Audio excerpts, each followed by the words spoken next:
Welcome to the Adams Hanson and Associates Financial Library. This is one of the many short presentations that are available. This presentation will explain when, how, and why to sell an appreciated investment property using charitable planning. The first 8 items listed here are some of the reasons to consider the selling. The property may not be as beneficial as it was when it was first purchased. Leaving it to heirs may create problems, since not all heirs have the same idea what to do with inheritance. The property may become stressful. Is it keeping you up at night?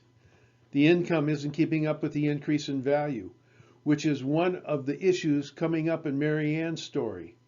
The second 8 items listed can be some of the benefits for selling: mitigating taxes, increased income, fostering family unity, giving more to the causes you care about, and eliminating the items listed in the first list.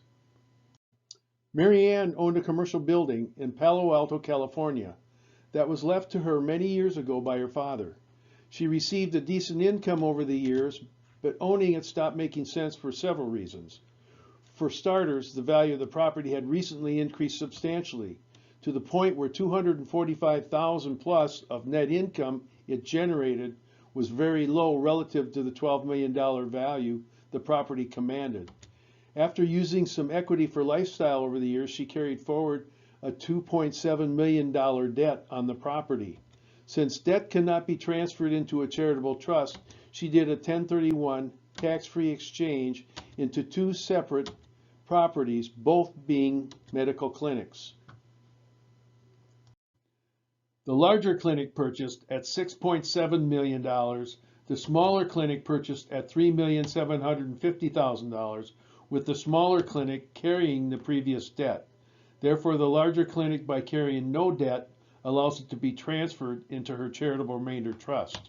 Mary Ann also received $1 million called boot from the original 1031 exchange to take care of some of her personal needs. Mary Ann then gifted the larger clinic to her charitable remainder trust, this giving her a tax deduction of approximately $2 million to be used the first year and carried forward for the next 5 if she couldn't use it all. The property had a low tax basis, but because the trust is tax exempt, there is no tax on recapture of depreciation or capital gains when sold within the charitable trust, and the 100% of the $6.7 million proceeds when sold were reinvested. This was Mary Ann's story before. Her building was not generating the income she wanted and was very stressful for all the 8 reasons listed here. The fundamental truth: the property had outlived its benefit. Her story after, however: the charitable trust is giving her an income of 8% each year based on the value of the trust each year for life, with the first year paying her $535,000 plus.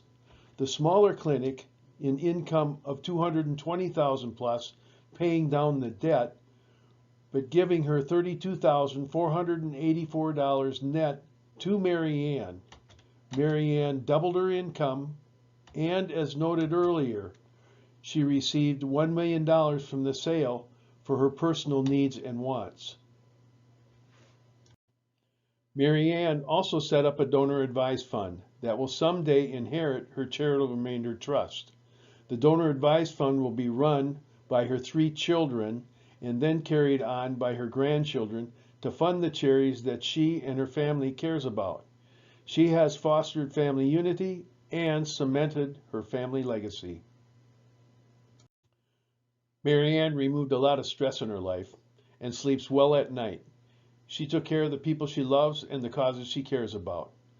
Estate tax-wise charitable planning can be used and benefited in many different ways. For more information regarding this or other presentations, contact Adams Hanson and Associates, the attorney or the CPA you received this from.